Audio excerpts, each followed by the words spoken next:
Jalannya siaran langsung tu tak ada. Boleh. Ni tak ada. 8810 tak ada. Okan dulu. Okan pergi mana? Ni. Okan dulu. Dah biar dulu. Dia punya meter dalam di rumah.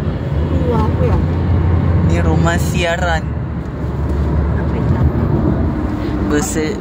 Bersiaran langsung tak ada. Astagfirullahaladzim waliyakum.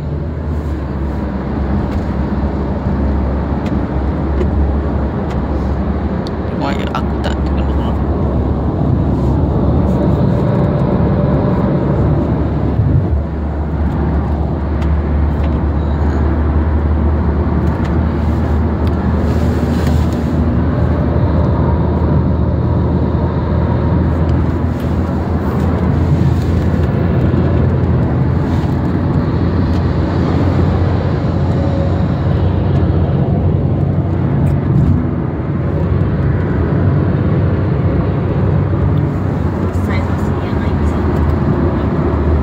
Apa?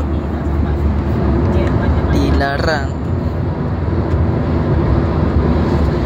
Dia sebelah pintu. Satu nak pergi rumah. Lepas kejauhan dia tu nak menampakkan jambatan tu. Dia boleh pukul 3 petang sampai 4 pagi. Alah. Oh, sebab baju tu dia rajin. Tengok jam keadaan. Dia tengok bais masa ni jam gila weh. Subhanallah, ini bukan tolga bawah. Kita kat situ. Tengah berhenti kat tepi. Meninggal ke? Meninggal jenazah. Misteri jenazah. Sama. Aku tipu. La ilaha illallah. Aku syaitan.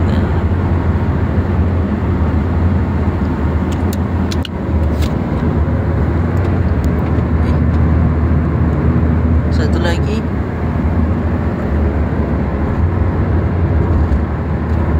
Selepas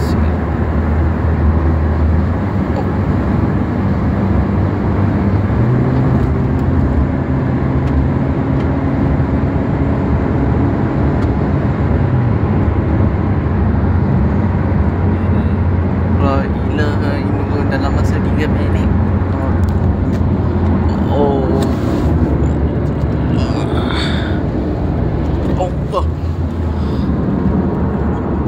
I know. Ni awet.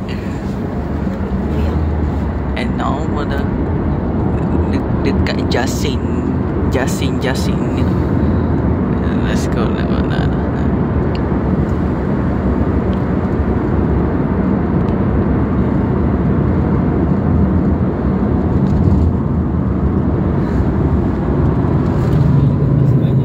Zoom property kamera.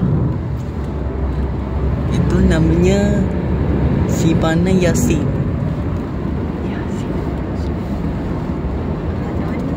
Terus. Dari mana? Aku tak tengok tu soal dulu. Kita tengok dulu.